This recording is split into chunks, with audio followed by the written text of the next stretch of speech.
할렐루야. 우리 옆분과 인사합시다. 하나님 우리 함께 하십니다. 시작. 하나님 우리 함께 하십니다. 우리 서로 보면서 웃으면서 인사합시다. 당신의 얼굴을 보니 하나님의 얼굴을 보는 것 같습니다. 시작. 당신의 얼굴을 보니 하나님의 얼굴을 보는 것 같습니다. 아멘. 할렐루야.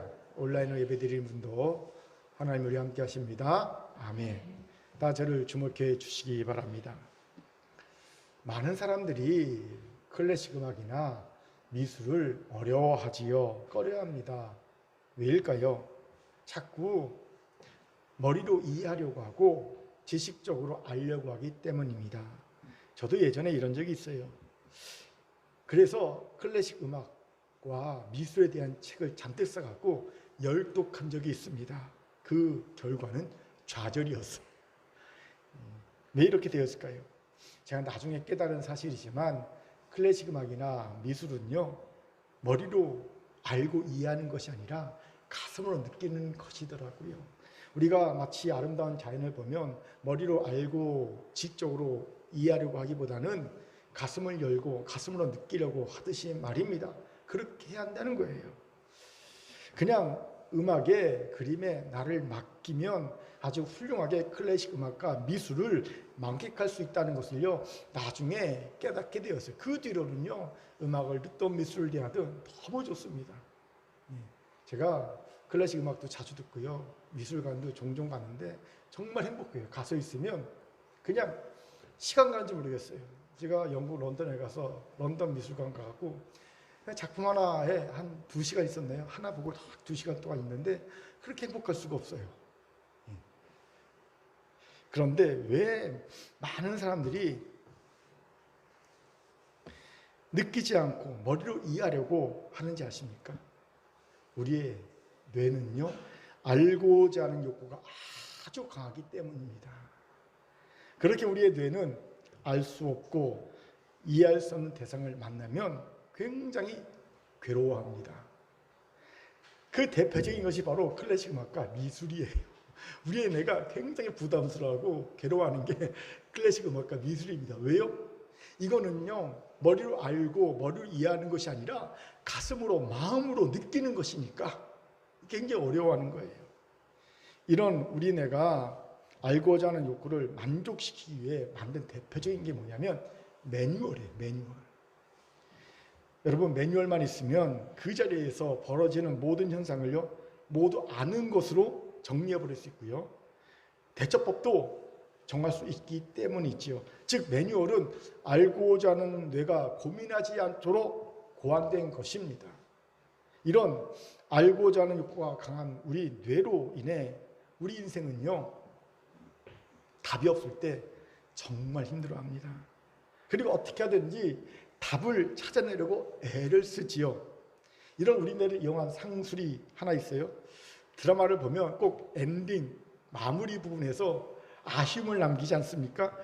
바로 뒤편이 궁금하게 만들면서 끝을 맺지요. 이러면 우리 뇌는요, 그 뒤편이 알고 싶어 궁금해서 미칠 것 같습니다. 견디기 힘들어합니다. 이런 사실을 아는 저도 사실 이 상술에 당하고 있지요. 요즘 제가 즐겨 찾아보는 드라마가 하나 있어요. 슬기로운 의생활 2입니다. 저번 주 마지막 엔딩이 뭐였냐면요, 헤어졌던 연인이 우연히 고속버스 안에서 만나는 장면이었어요. 그리고 딱 끝나요. 궁금해. 알고 싶어. 이건 상술이다라는 걸 알고 있지만 당하고 있어요. 목요일이 기다려지고 있습니다. 목요일 되면 빨리 봐야지. 궁금해하고 있어요. 무슨 말입니까? 그만큼 답을 알고자 하는 뇌의 욕구가 강하다는 겁니다. 그리고 이것 때문에 사실 오늘날 인류는 대단한 문명을 이루어냈죠. 강한 호기심, 알고 싶은 욕구가 강한 뇌 덕분에 우리는 엄청난 인류 문명을 만들어냈습니다. 하지만 알고자 하는 뇌에게는 치명적인 약점이 있습니다. 그것이 뭘까요? 답이 보이지 않는 상황에 몰릴 때입니다. 답이 없는 것 같은 상황에 몰릴 때입니다. 이때 우리 뇌는 당황합니다. 이때 우리 뇌는요, 분노합니다. 이때 우리 뇌는요, 좌절합니다. 그리고 어떻게 하든지 답을 찾아내려 합니다. 답이 없는데 답을 찾으려죠. 심지어 답이 없기 때문에 스스로 답을 억지로 만들어내려 합니다. 설령 그 답이 어설픈 답이거나 오답이라도 말입니다. 아브라함과 사라가 그 경우가 아닙니까? 아브라함의 나이 85세, 사라의 나이 75세가 되었습니다. 그런데 아직 하나님이 약속하신 자녀는 태어나지 않았죠. 이제 스스로 생각하기에 답이 없는 상황에 몰린 겁니다. 답이 없다라는 상황에 몰린 거지요. 그러자 오답인 줄 알면서 스스로 답을 만들어냅니다. 바로 애굽종 하갈을 첩으로 들여 이스마엘을 낳게 한 거지요. 아브라함과 사라 평생에 우환이 생기게 된 계기가 되지요. 그런데 아브라함만 이런 실수를 하는 것이 아니지요. 우리도 똑같은 실수를 하며 삽니다. 우리도 답이 보이지 않는 상황에 몰리면 우리도요 당황합니다. 우리도 분노합니다. 우리도 좌절합니다. 그리고 어떻게 하든지 어설픈 답이라도 오답이라도 또 심지어는요 억지로 내가 스스로 만든 답이라도 답을 찾아서 그 답을 선택하면서 삽니다. 아닌 줄 알면서 그렇게 합니다. 소극적 수용력이라는 개념이 정말 아쉬운 순간입니다. 여러분, 얼마 전에 제가 소극적 수용론이라는 것을 소개한 적이 있습니다. 한번 기억해 보십시오. 소극적 수용력이란 답이 보이지 않는 상황, 어찌 보면 공중에 붕 떠 있는 것 같은 애매모호한 상황, 이런 상황에서 섣불리 어떤 답을 결론을 내리지 않은 채 그 불확실한 상태를 버티고 견디는 능력, 피하지 않고, 보통 그런 상황을 우리가 피하잖아요. 근데 그 상황을 피하지 않고 버티고 견디는 능력, 끝까지 버티고 견디는 능력이 바로 소극적 수용력이라고 말씀드렸습니다. 이게 아쉬워요. 이 능력을 가진 이들이 참 적습니다.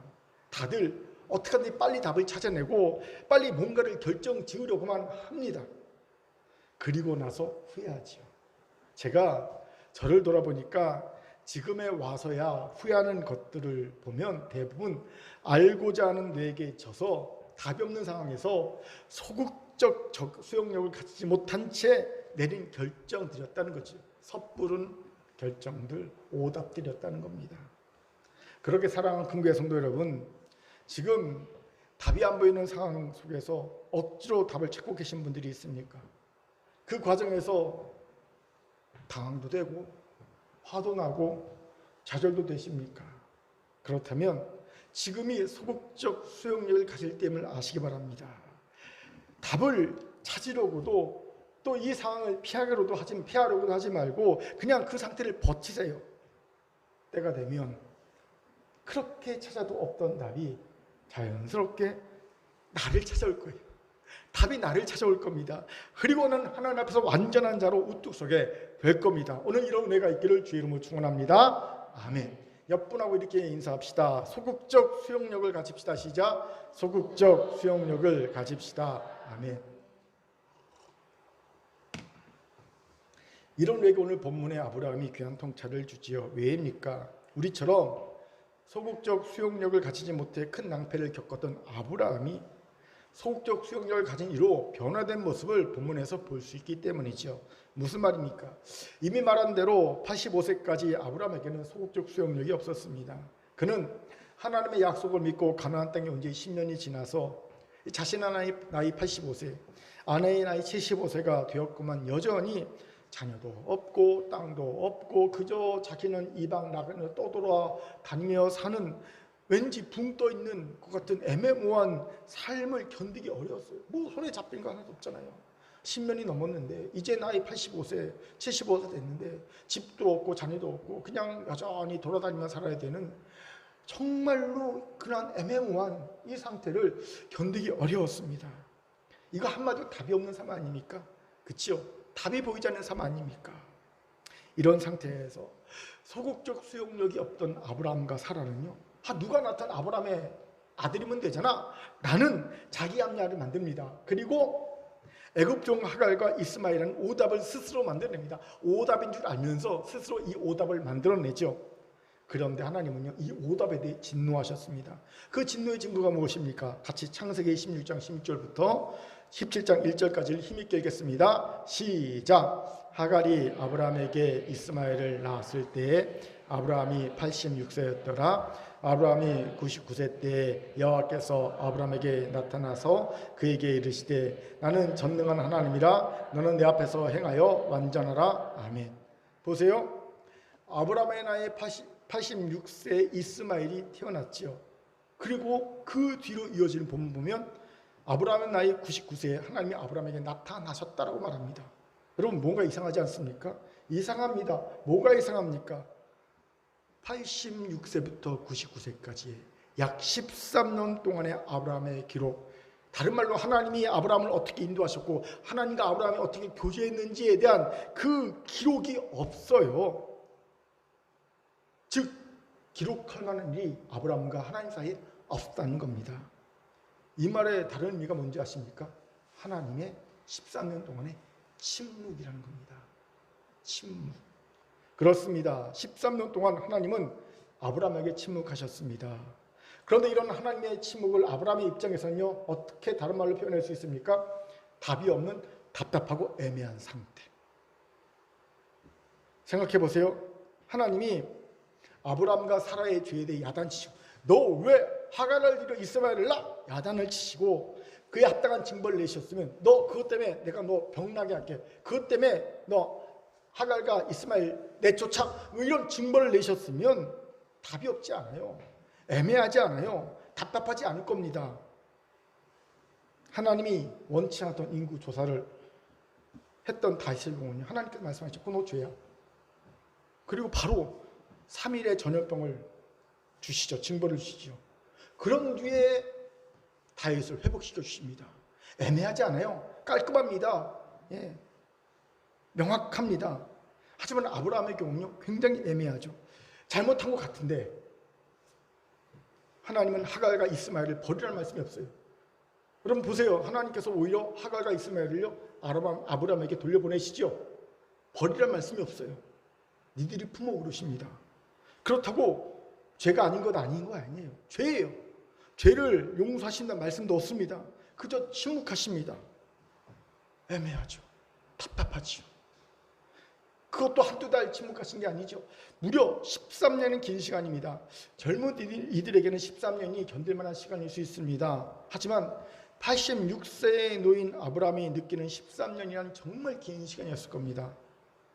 아마 저 같으면 그 사이에 뭔가 결단을 내도 100번은 더 내렸을 것 같습니다. 13년이면. 다시 하란이나 애굽으로 갈까? 그럴 수 있죠. 하란의 애굽으로 가거나 아니면 가나안 원주민들과 어울려서 그냥 그들과 한 족속에 대해서 살아가든지 아니면 하갈과 이스마엘을 그냥 내쫓고 하나님께 단판짓는 하나님 죄악 덩어리 내가 내쫓았습니다. 깨끗이 회개했습니다. 그러니 이제 저를 만나주세요. 뭐 이렇게 하나님께 단판을 짓든지 뭔가 이 답답한 상황을 타개할 답을 찾고자 몸부림쳤을 것만 같습니다. 그런데 아브라함은 아무것도 하지 않아요. 그 상황을 피하지도 않아요. 그냥 견뎌냅니다. 무려 13년을 견뎌냅니다. 아브라함이 아무것도 하지 않은 줄 어찌게 합니까? 성경에 아무것도 기록하고 있지 않지 않습니까? 무슨 말입니까? 놀랍게도 아브라함에게서 소극적 수용력을 볼 수 있다는 거예요. 그리고 하나님은 13년 만에 아브라함을 다시 찾아오시죠. 찾아오셔서 하나님 앞에서 완전히 행할 것을 요구하십니다. 아브라함이 왜 하나님이 나를 이런 상태로 내버려 두셨을까라는 그토록 오랫동안 원했던 답을 하나님이 그에게 해주신 겁니다. 무슨 말입니까? 하나님은 아브라함이 완전치 않았다는 걸 보신 거예요. 그 완전해질 걸 요구하셨다는 거지요.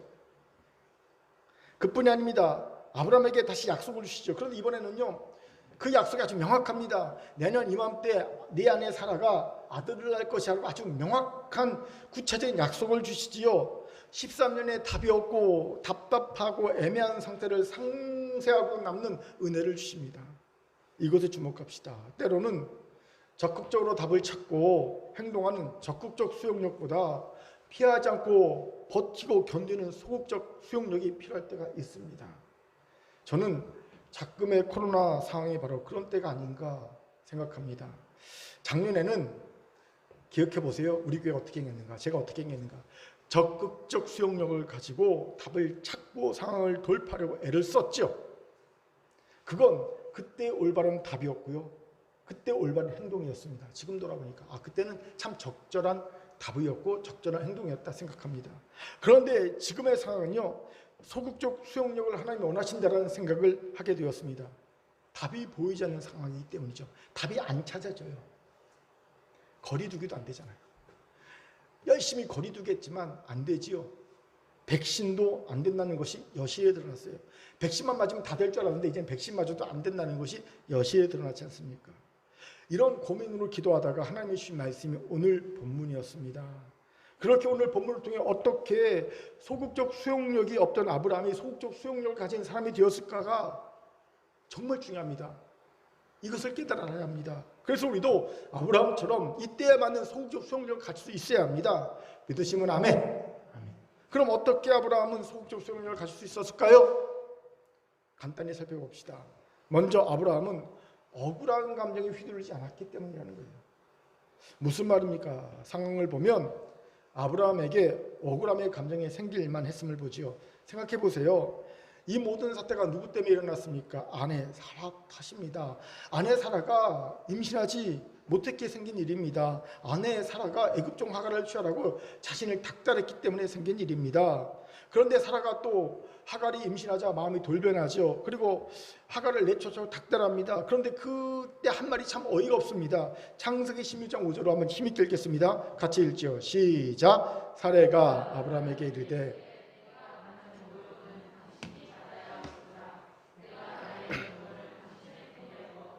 그가 자기 임신함을 알고 나를 멸시하니 당신과 나 사이에 여호와께서 판단하시기를 원하노라. 아멘. 보세요. 사라는 당당하게 하갈이 자기를 멸시하는 것이 당신 탓, 아브라함 탓이라고 말합니다. 사실 어떻게 종 하갈이 주인 여종 사라를 멸시할 수 있겠습니까? 못합니다.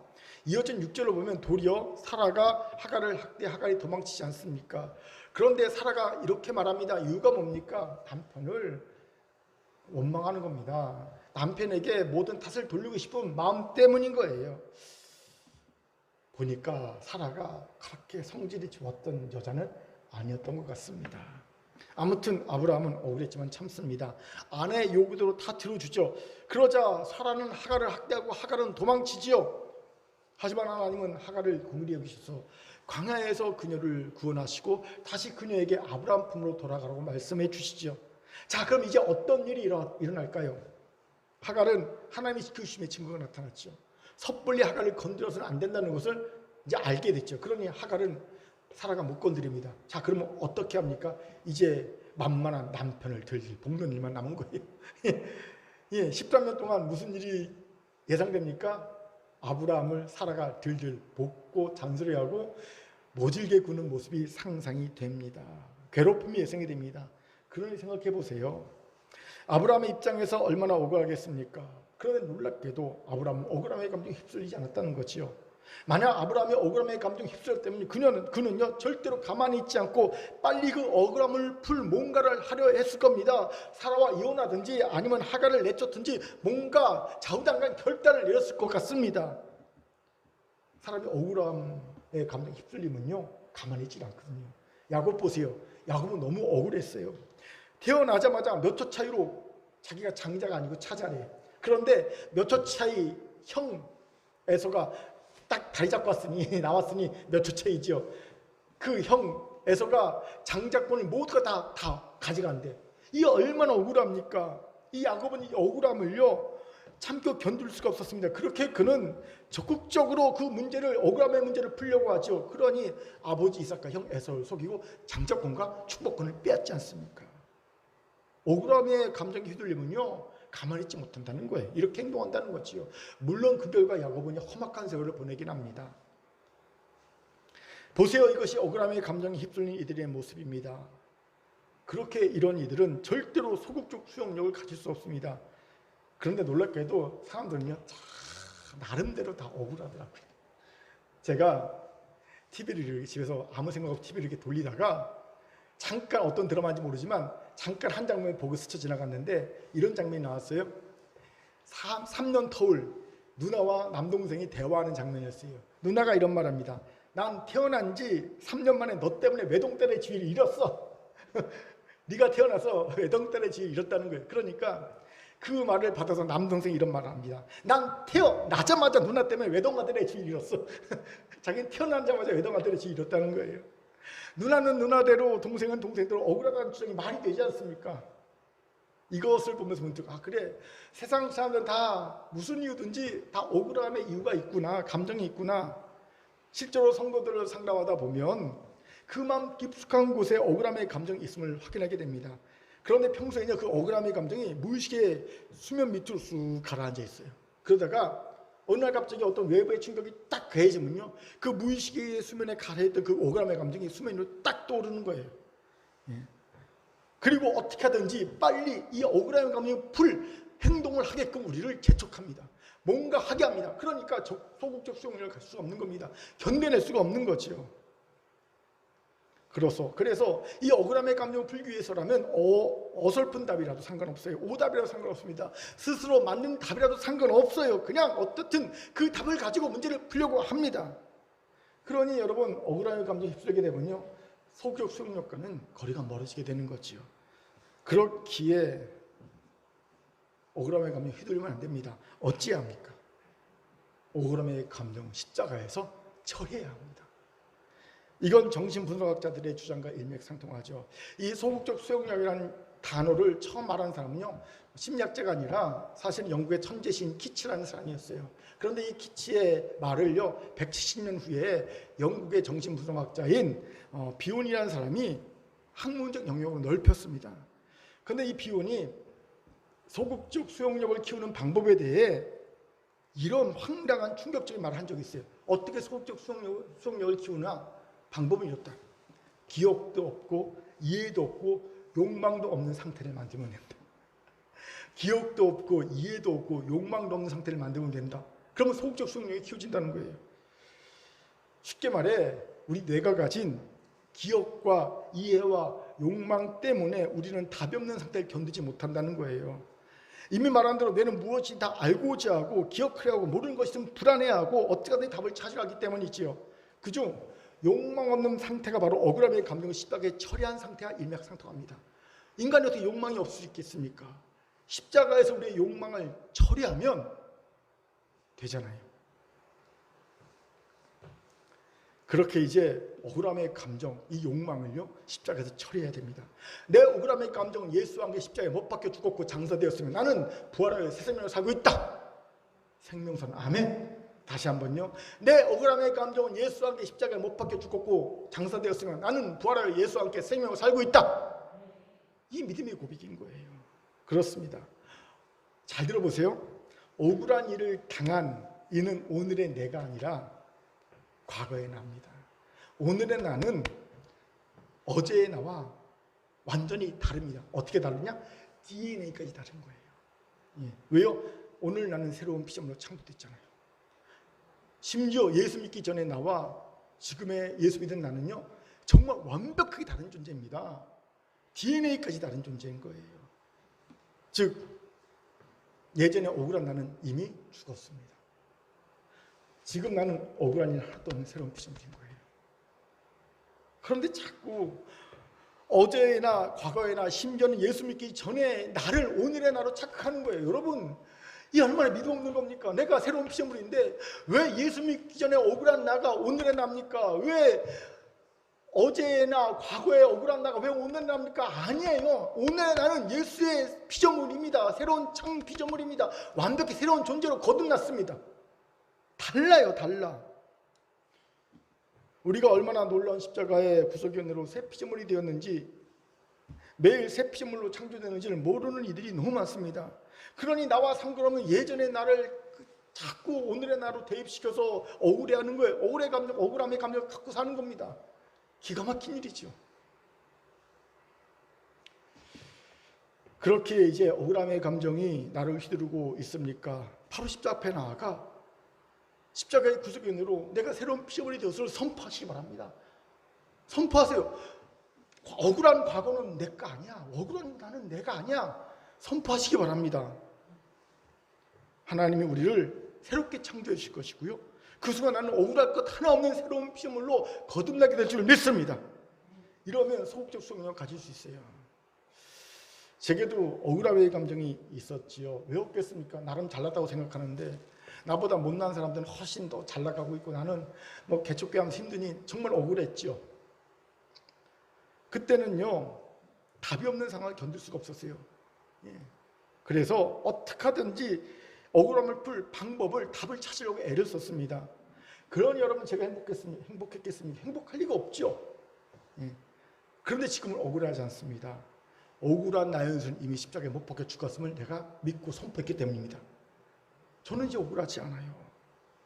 그렇게 이제 답이 없는 애매한 상태를 버틸 수 있는 힘이 제게 생겼다는 거지요. 오늘 여러분에게도 이 은혜가 있기를 주의 이름으로 축원합니다. 아멘. 자, 옆분과 인사합시다. 나는 억울할 것 없는 새로운 피조물입니다. 시작. 나는 억울할 것 없는 새로운 피조물입니다. 아멘. 이제는 여러분 억울한 마음이 들면요 고백하세요. 나 아니야. 번지 잘못 찾았어. 그거는 과거에 이미 과거에 난 죽었어. 억울한 난 죽었어. 나는 이제 새로운 피조물이야. 선포하세요. 할렐루야. 둘째, 아브라함은 성급하게 답을 구하지 않고 질문을 질문인 채로 남겨뒀다는 거예요. 이게 무슨 말입니까? 하나님의 침묵의 10년 동안 아브라함은 왜 이런 일이 자신에게 벌어졌는지, 왜 하나님이 자신에게 침묵하셨는지 답을 구하려 하지 않았습니다. 만약 아브라함이 답을 구하려 했다면 아브라함은 분명 시내산을 올라갔든지 40일 금식을 했든지 모리아산에 갔든지 뭔가 대단한 행동과 결단을 했을 것이고요. 이건 중요하니까 성경에 기록됐을 겁니다. 그렇죠? 아브라함이 40일 금식했는데 성경에 기록되지 않을 리가 없겠죠. 그런데 기록이 없어요. 아브라함이 성급하게 답을 구하지 않고 대신 질문으로 그냥 놔뒀다는 겁니다. 왜 하나님이 침묵하시지? 퀘스천 마크. 그리고 그냥 놔둔 거예요. 답을 구하지 않고. 이것이 소극적 수용력이 없던 아브라함이 소극적 수용력을 가진 이가 된 이유가 됨을 봅니다. 왜일까요? 잘 들어보세요. 답을 아는 순간 우리는 호기심, 창의성이 사라져요. 1 더하기 1은 2라는 답을 아는 순간 어느 누구도 1 더하기 1은 2라는 것에 호기심을 갖고 있지 않고 어떤 창의적 생각을 하지 않습니다. 그건 그냥 1 더하기 2니까. 그런데 1 더하기 1은 2라는 답을 모르는 아이들이 어린아이에게 물어보면요, 아이들은요 1 더하기 1은에 대한 무한한 상상력과 창의성을 발휘합니다. 호기심을 갖습니다. 어떤 아이 이렇게 생각할 수 있어요. 우리 엄마 우리 아빠가 만나서 결혼해서 나도 낳고 내 동생 나도 우리 가족이 4명이 됐으니까 1 더하기 1은 4야 이렇게 생각할 수도 있고요. 어떤 아이는 진흙과 진흙을 이렇게 탁 뭉치니까 하나가 되네, 그러니까 1 더하기 1은 1이야 라는 답을 할 수도 있고요. 어떤 아이는 물과 불을 섞으면 아무것도 없어지네. 그럼 1 더하기 1은 0일 수 있겠네. 0이야 라는 우리가 생각할 수 없는 다양한 답이 나올 수 있습니다. 모르니까 답을 모르니까 상상력이 들어가고요. 호기심이 들어갈 수 있다는 겁니다. 그렇게 프랑스 신경 정신과 의사이자 작가인 모리스 블랑소는 이런 얘기를 합니다. 답은 질문에 대한 불행이다. 답은 질문을 죽인다. 답이 질문에 대한 불행이래요. 답이 질문을 죽인다는 겁니다. 여기서 공부하지 않습니까? 이 호기심과 창의성과 소극적 수용력에 무슨 관계가 있을까요? 아주 중요한 관계가 있죠. 여러분, 호기심과 창의성을 가진 이들은 질문 자체를 즐깁니다. 답 없는 질문 자체를 즐깁니다. 답이 없다고 스트레스 받지 않고요. 오히려 답이 없는 질문 자체, 그 질문 자체를 즐길 수 있게 됩니다. 그러니 답이 없는 상태를 즐길 수 있는, 견딜 수 있는 힘, 소극적 수용력을 갖게 되는 거예요. 제가 예전에, 지금도 물론 그런 경향이 조금 있지만 특히 젊을 때는 더 그런 경향이 있었는데 뭐냐면 설교 본문을 정할 때 굳이 남들이 하지 않는 본문, 특히 난해 본문이라고 말하는 추석학자들이 답을 내지 못하는 그런 본문만 찾아서 설교하려고 했어요. 예전 설교를 보면요, 그러니까 남들은 전혀 설교하지 않는 본문들만 골라서 이 본문은 도대체 설교할 것이 없는 본문이라고 생각하는 것만 골라서, 이거는 해석이 안 돼, 기독교의 난제야라고 하는 것들만 골라서 설교를 했던 적이 있어요. 왜요? 저에게는요 답이 없는 게 호기심을 자극하더라고요. 답이 없으면 오히려 막 무한한 상상력은 막 돋구더라고요. 그래서 그것이 스트레스가 아니라 답이 없는 게 즐겁더라고요. 창의성과 호기심이 있으니까 즐겁더라고요. 답이 없는 게 스트레스가 아니라.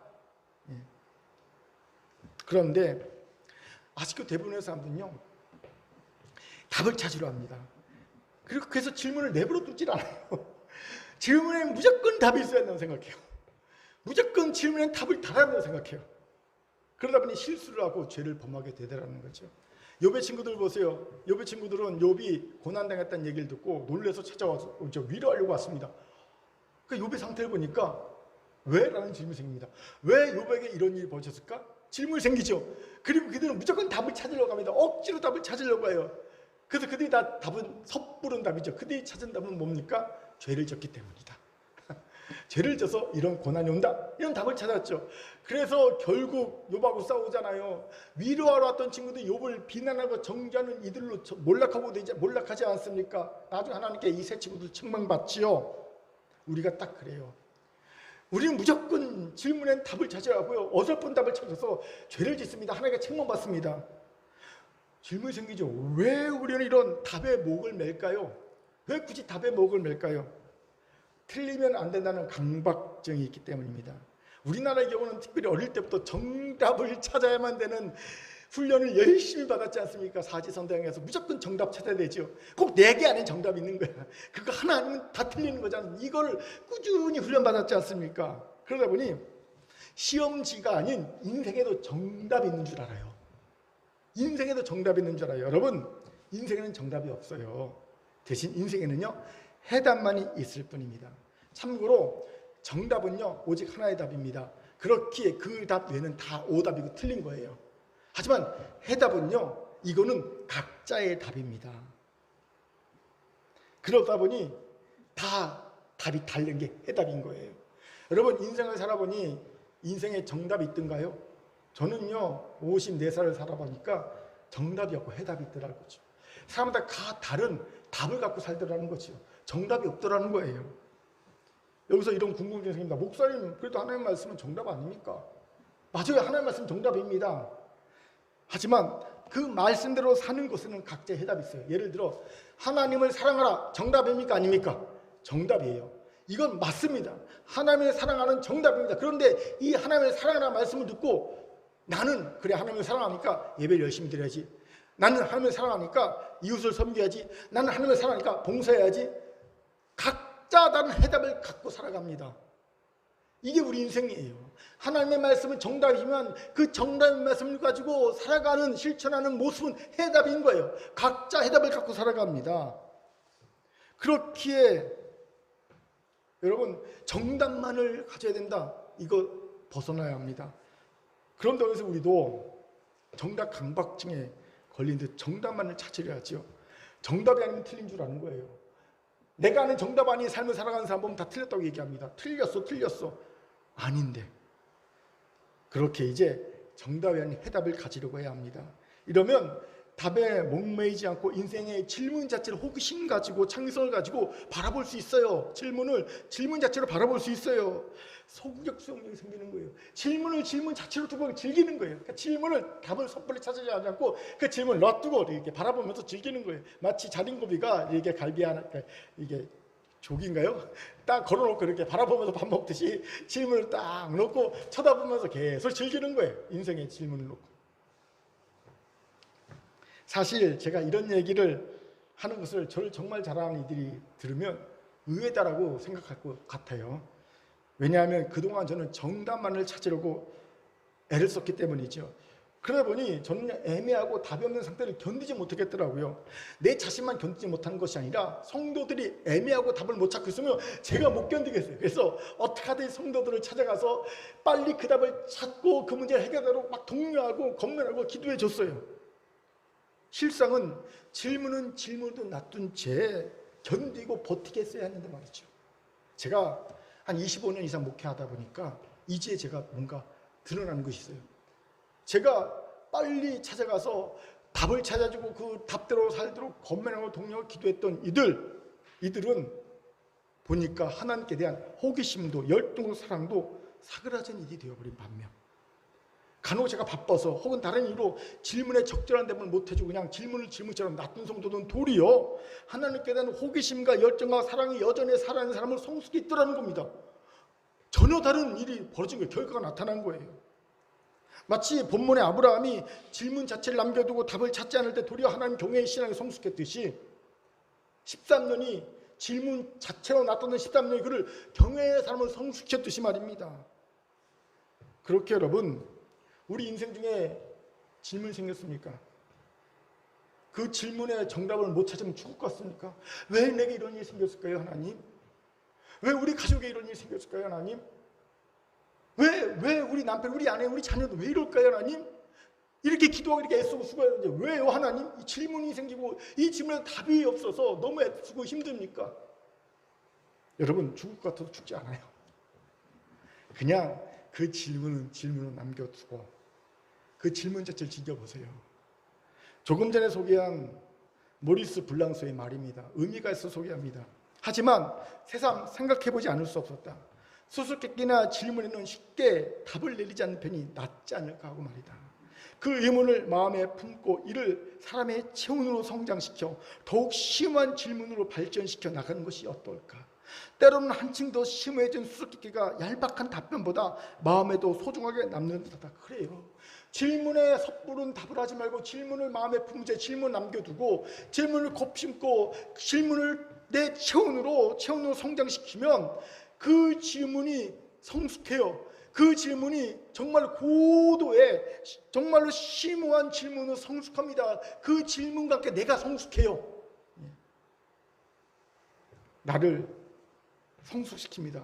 분명 우리 안에 소극적 수용력이 나타나서 답이 없는 상황을 견뎌내며 하나님의 신명막측한 길을 발견하는 은혜가 주어질 줄 믿습니다. 아멘.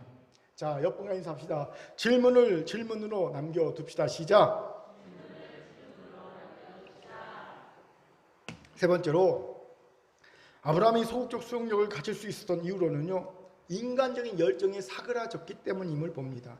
무슨 말입니까? 17장 1절 하반부를 보겠습니다. 시작. 그에게 이르시되 나는 전능한 하나님이라 너는 내 앞에서 행하여 완전하라. 아멘. 13년 만에 나타나신 하나님이 대뜸 나는 전능한 하나님이라 너는 내 앞에서 완전하라 말씀하십니다. 웃기지 않습니까? 13년 동안 침묵하신 하나님이 갑자기 툭하니 나타나셔서 하신 말씀이 이거라는 거예요.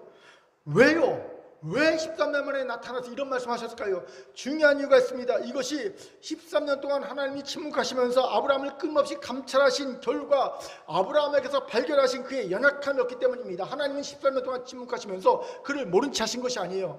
나타나사라는 단어를 보면, 히브리어 나타나사를 보면 감찰하다는 뜻이 있어요. 하나님은요, 침묵은 하셨지만 계속 아브라함을 감찰하신 겁니다. 그리고 내가 아브라함에게 이런 약점이 있구나, 이런 연약함이 있구나, 그걸 보시고 합니다. 그게 두 가지입니다. 그걸 말씀하신 거예요. 첫째 뭐냐면요, 전능하신 하나님에 대한 믿음의 부족이고요. 두 번째가 뭐냐면요, 하나님이 주신 사명을 완수하려는 성실성의 부족이었다는 거예요. 14년 동안 보니까 간단합니다. 아브라함의 나이를 보세요. 이제는요, 하나님의 약속이 끝났다고 생각할 만한 나이죠. 내 나이 99살이고 아내 나이 89살입니다. 이러니 어느 세월에 민족의 조상이 되고 어느 세월에 가나안 땅을 차지하겠습니까? 내가 99살이고 아내 나이 89살인데 다 끝났어 이제는. 그런 마음이 들 수 있는 나이지요. 이런 아브라함의 믿음 없음이 이어진 12장에서 그대로 나타납니다. 하나님이 내년 이맘때에 네 아내 사라가 아들 낳을 거 아니까 아브라함이 뭐라고 합니까?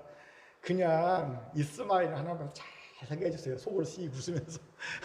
기가 막힌 거죠. 끝났어요. 하나님, 나에 대한 더 이상 어떤 가능성이 없어요. 끝났어요 라고 스스로 생각하면서 믿음 없이 말하죠. 그냥 이스마엘이나 잘 살게 해주세요 라고 말하죠. 그래서 하나님 말끝나시죠. 나는 못할 것이 없는 전능한 하나님이야. 엘샤다이 하나님이야.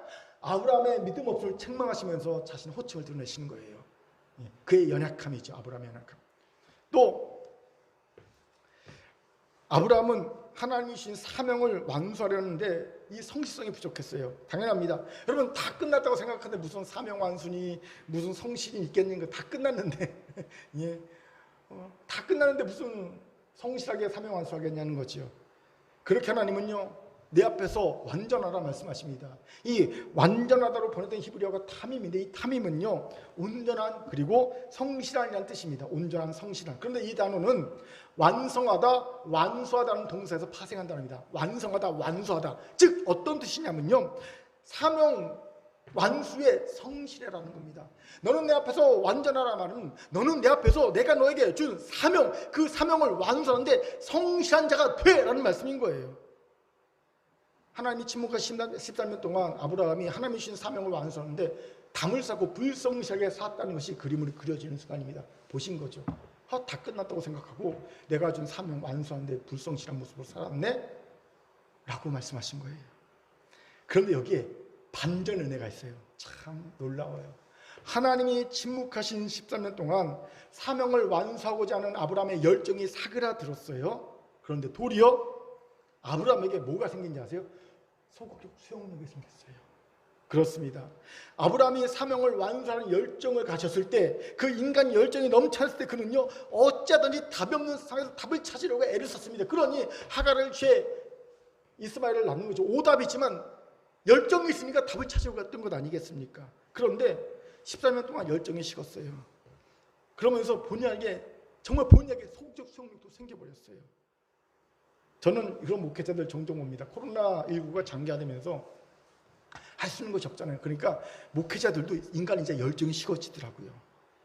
근데 열정만 식어지는 게 아니라 놀랍게도 코로나 상을 버틸 이 애매모호하고 답이 없는 상을 버틸 소극적 수용력도 같이 생기더라고요. 어떻게 열정이 식었는데 소극적 수용력이 생겨날까요? 간단합니다. 그러니까 열정이 식으면서 기대도 욕망도 같이 식어졌기 때문입니다. 기대도 없고 욕망도 없어지니까 이 어중간한 상태를 버티는 힘이 생기더라는 거죠. 반면 인간적 열정이 넘치는 이들은 코로나 상황을 견디기 너무 어려워합니다. 왜냐하면 적극적 수용력을 가지고 답을 찾으려 하는데 답이 없으니까 어떻게든 답을 찾으려니까 너무 힘들고 지칩니다. 맥이 빠지는 거예요. 장르의 저처럼 말이죠. 그런데 열정을 가진 이들에게 정말 큰 문제가 있어요. 인간의 열정으로 하는 것은요 하나님만 못한 결과를 낳기 때문입니다. 군대 사령관이 부하 직원을 사고한 측에 관리할 때 제일 관심 있게 두고 관리하는 부하 직원은 열정이 있는데 얼석은 지혜 없는 부하라고 하잖아요. 그렇죠? 이들은 놔두면요 큰 사고 치니까 특별히 관리합니다. 하나님도 마찬가지입니다. 열정은 있는데 하나님이 주신 열정이 아닌 인간의 열정으로 충만한 이들은 관리하십니다. 그런 종은 가만 놔두면 사고 치거든요. 아주 크게 치거든요. 그래서 하나님은요 이들을 특별 관리하십니다. 마치 회심전의 바울처럼 인간의 열정이 얼마나 넘쳤습니까? 그 인간의 열정을 가지고 그는요 교회를 핍박하고 성도들을 죽이는데 앞장을 섭니다. 열심을 내죠. 그렇게 하나님은 인간의 열정을 가진 이들은 그 열정을 사그라들게 하십니다. 저는 13년의 침묵이 아브라함이 인간의 열정을 시키는데 꼭 필요한 13년이었다는 것을요 이번에 처음으로 깨달았어요. 하나님에게 왜 13년의 침묵이 있어야 했던가? 그거는 아브라함의 인간의 열정을 시키는데 인간의 열정을 사그라들게 하는데 꼭 필요했던 13년이었구나. 안 그러면 쓸 수 없으니까 인간의 열정을 빼지 않으면 쓸 수 없으니까 하나님은 그 13년 동안에 아브라함의 인간의 열정을 다 빼셨구나 깨닫게 되었어요. 그리고 드디어 13년이 지나서 아브라함의 인간의 열정이 다 사그라들고 하나도 없어지니까 그때 하나님 비로소 딱 나타나십니다. 그리고 말씀하십니다. 아브라함아 내 앞에서 행하여 완전해. 무슨 말입니까? 이제는 네 열정에 내가 준 열정으로 내게 준 사명을 성실히 완수해. 새로운 명령을 주시는 것을 보게 됩니다. 새로운 약속이 이어지죠. 그래서 뒤에 보면 새로운 약속이 쭉 이어지죠. 이것을 주목합시다. 인간적 열정이 가득한 이들은 소극적 수용력을 갖출 수 없습니다. 그렇게 이러니 하나님이 그 열정을 다 빼버리십니다. 하나님의 침묵으로. 부끄럽지만 제 얘기를 할게요. 저는 누구보다도 열정이 충만했던 사람입니다. 근데 그게 인간의 열정으로 충만했어요. 그렇게 하나님이 이 열정을 사그라들게 하고 이 열정을 빼시는데 걸린 시간이 무려 25년 정도 걸린 것 같아요. 이제는 열정이 없어요. 이번 주 금요철 때 오신 분 아시겠지만 제가 좀 간절히 눈물로 기도한 이유가 있어요. 제가 저를 보니 너무 적응이 안 돼요. 마치 제가 아닌 것 같아요. 어떤 느낌이었냐면요. 마치 풍선에서 바람이 다 빠진 쭈글쭈글한 풍선 같은 느낌이 들었어요. 제게. 왜냐하면 제가 저를 보니 열정이 하나도 없는 거예요. 열정 없는 저는 너무 어색해요. 저한테 이상해요. 내가 열정이 없는 저를 보니까 너무 이상하고 어색했어요. 그래서 하나님께 울면서 하나님 다시 열정을 회복시켜달라고 간절히 기도했습니다. 그런데 하나님이 오늘 말씀을 주면서 제 금요일 기도에 대해서 응답하시더라고요. 그동안 내 안에 가득했던 열정은 대부분 쓸모없는 인간의 열정이었다는 거예요. 하나님은요, 그 쓸모없는 인간의 열정을 다 빼셨다는 겁니다. 그동안 다 빼셨던 내 죄악으로, 내 실수로, 하나님의 침묵으로 그 열정을 다 빼신 겁니다. 빼셨어요. 그리고 하나님이 오늘 말씀을 통해 아브라함에게 나타나서 하셨던 것처럼 제게 말씀해 주셨습니다. 이제 내 앞에서 완전하라. 이제 내 앞에서 행하여 완전하라. 말씀해 주셨어요. 이제는 하나님의 주신 열정으로, 내 열정이 하나님의 주신 열정으로 내게 주신 사명을 완수하는 데 성실하라는 새로운 약속과 새로운 명령을 주셨습니다. 할렐루야. 제가 어제 그제 경험한 하나님과의 관계고 경험입니다. 그렇게 사랑하는 큰교회 성도 여러분 안에 있는 인간 열정도 다 빼버리세요. 그건 하나님이 하나도 쓸모없는 열정일 뿐입니다. 그것을 가지고 있는 한 하나님은 침묵하실 겁니다. 우리는 계속 죄악을 저지르고 실수를 반복할 겁니다. 내 열정을 갖고 있는 한 실수를 반복하고 죄악을 반복할 겁니다. 그렇게 하루속히 인간적인 열정들을 다 빼버리세요. 그리고 이제 하나님이 주신 열정으로 하나님 앞에서 사명에 성실하게 충성하여서 완수한 이가 되시길 바랍니다. 질문, 어떻게 하나님이 주신 열정인지 알까요? 여러분, 하나님이 주신 열정은 간단히 알 수 있습니다. 먼저 하나님이 주신 열정은요, 우리를 자꾸 하나님 앞에 나아갑니다. 예배의 자리에, 말씀의 자리에, 기도 자리에 자꾸 나가게 합니다. 이게 하나님이 주신 열정이에요. 특징입니다. 두 번째, 하나님이 주신 열정은요, 환경과 사람의 영향을 받지 않아요. 환경이 어떻게 변하든 상관하지 않고, 인간이 나를 인정하든 인정하지 않든, 도와주든 도와주지 않든 변함이 없어요. 꾸준합니다. 하나님이 주신 열정은요. 세 번째로 하나님이 주신 열정은요, 죄악은 불태우지만 인간은 따뜻하게 감쌉니다. 반대로 인간이 준 열정은요, 죄악은 놔두지만 인간은 불태워버립니다. 인간이 열정을 갖고 있으면 사람 죽여요. 정죄하고 판단하고 쫓아냅니다. 근데 하나님이 주신 열정은요, 죄악은 죽이지만 인간은 감싸고 살립니다. 네 번째로 하나님이 주신 열정은요, 내가 통제가 안 되고 열정이 나를 삼켜버립니다. 다윗이 그런 고백하잖아요. 열정이 나를 삼켰다고. 나를 삼킵니다. 열정이 나를 이끌어갑니다. 다섯 번째, 하나님이 주신 열정은요, 반드시 좋은 열매를 맺습니다. 열매로 그 나무를 알듯이 그 열정으로 하나님, 그 열정이 열매로 하나님이 주신 열정인지 인간의 열정인지 알게 합니다. 여섯 번째로 하나님이 주신 열정은요, 놀랍게도 소극적 수용력만 아닌, 적극적 수용력만 아닌 소극적 수용력도 갖게 합니다. 하나님이 주신 열정을 갖게 되면요, 참고 견딜 수 있어요. 애매하고 모호한 상황. 이제 묻겠습니다. 여러분은 하나님의 주신 열정을 가지셨습니까? 그럴 수 있게 바랍니다. 하지만 아직 아니라면 이제 여러분 안에 인간의 열정을 다 빼세요. 조금 게을러질 거예요. 그때 하나님 말씀하실 겁니다. 이제 정신 차려. 이제 내 앞에 생각해 완전해. 내게 준 내 열정으로 너한테 준 사명을 충성히 성실히 감당해. 완수해. 다시 말씀하시고 다시 약속하실 겁니다.